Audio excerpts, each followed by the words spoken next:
close of the day.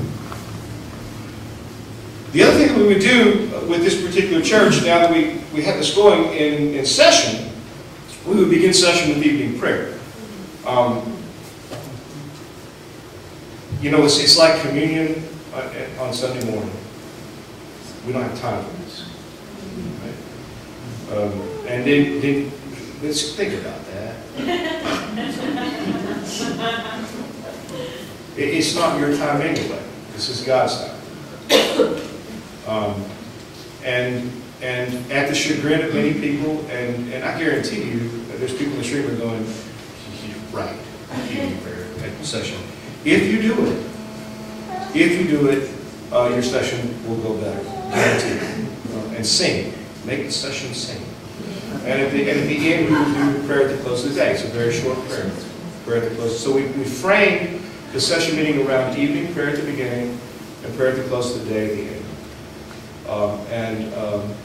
And we put a bowl of water and a patent chalice in the center. That's reminding us that we talk across our baptism and not at each other, which makes a little difference too. It transformed the life of that church and the life of that session, and I know there's decisions that were made that were made differently because of those particular disciplines, and it changed the life of the church. And really, it's not that hard to do. It's a gift. As long as we can look at it as a gift, I think it's easier to begin the practice. And you as leaders, ruling elders and teaching elders, have to be the ones who are sold on this for this to work. If you get into it and do it personally and see the benefits of it, then it will be contagious to your community of faith. And again, around that, there's a lot of teaching that goes on. Both with pastors and elders, and that's how we got to the point of weekly communion, those moments of teaching. Why is this important? Why is daily prayer? Why is Sunday morning without communion simply daily prayer with a sermon? And there's a great blog. Don Slade has this on 21st Century Liturgy.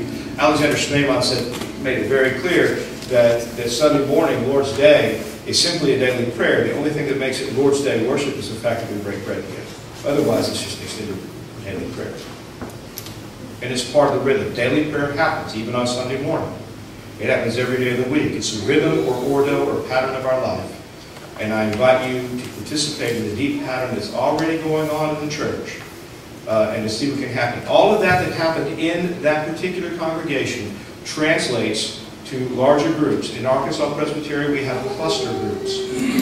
Those elders who were doing daily prayer began meeting with other pastors and teaching elders at different churches, meeting on a regular basis, doing daily prayer. All their meetings began with daily prayer. It transformed the meetings. Then it became part of the Presbytery of Arkansas.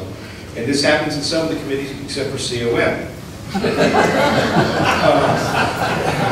Which is a place it should happen more than any other place, right? Sorry about that, Bert. Maybe you can change this now. All of that translates to everything I've said about the benefits and what happens in a local congregation happens on a larger scale in clusters and in presbyteries as well. And if all business, and I love it that this presbytery meeting is framing its time around daily prayer. We do a midday prayer here midday, and evening prayer and morning prayer.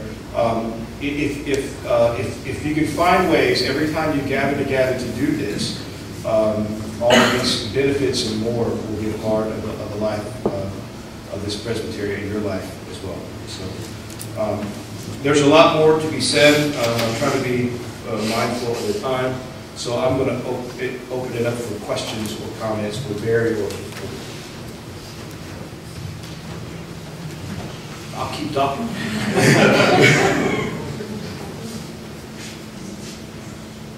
Yes? How adaptable is this for youth and young adults? That's a great question. You know, I found a great question. By the way, this the prayers that are in here were constructed in the 20th century. Don's a huge part of this, a paramount part of this. But this is an old tradition, and these prayers date back throughout the centuries to early Christianity and even ancient Judaism. So some of these prayers are really old and ancient, and some youth love that, and some youth don't want to get their heads around this too. The prayers are here for you to read as is, or to be a guide for you as well. And I think when we approach youth, teaching them the disciplines of the office of the faith, the history of where this comes from, allow them to embrace ancient prayers and ancient traditions if that's their thing, and or use this as a guide to create their own. Once you give them the freedom to start creating that own, there's always freedom within boundaries is good. So you teach them this is how the office works, how do you construct a prayer? And that's been very helpful with the youth that I've led. Giving them ownership of the daily office is really good. But I think you begin with, the whole church should begin with whatever we do, whether we worship or daily prayer, begin with what we have so that we know if we're going to expand on that, what we're expanding on and why and how. So it's a great learning experience for them, and they dig it. You'll be surprised. Some of them would rather sing chant than praise song. Who knows? So, yes. In churches that already have a commitment to and teaching about daily Bible study, quiet time, that sort of approach to attending to the Word, is that an alternative to daily prayer? Does daily prayer provide a different kind of experience that's worth transitioning to? I would say daily prayer is not an and or. Just like extemporaneous prayer during the day, daily prayer doesn't replace that, and it doesn't replace other disciplines that you might do as well, I think. So I think daily prayer is worth exploring because it is an ancient tradition of the church. I know that from my own experience, it's transforming. It connects us to a larger body in a way that perhaps some of the other disciplines may not do. In other words, morning prayer, we're all praying morning prayer around the globe. Morning prayer is always happening. Those types of ecclesial things. But I would say, that other disciplines are equally as valuable. I'm sure, and that's a great conversation to have around that. This is one of the ancient disciplines of the church that continues to be viable and vital, and we know that it works. And my hope is that we hand this down to the next generation.